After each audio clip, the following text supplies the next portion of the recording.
Hi everyone, welcome back to HardReset.Info channel. Today I will show you how to adjust sharpness in Delta Force.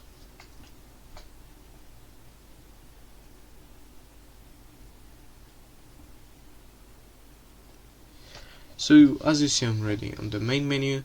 I'm gonna head over to the top right of this corner, go to settings, click on the fourth tab called graphics. Then as you see, there's the sharpness setting. All you need to do to adjust that, just left mouse click and drag it across. You can drag it across left to make it less sharp, or right if you want it more sharper. Thank you guys for watching this video. I hope you guys enjoyed.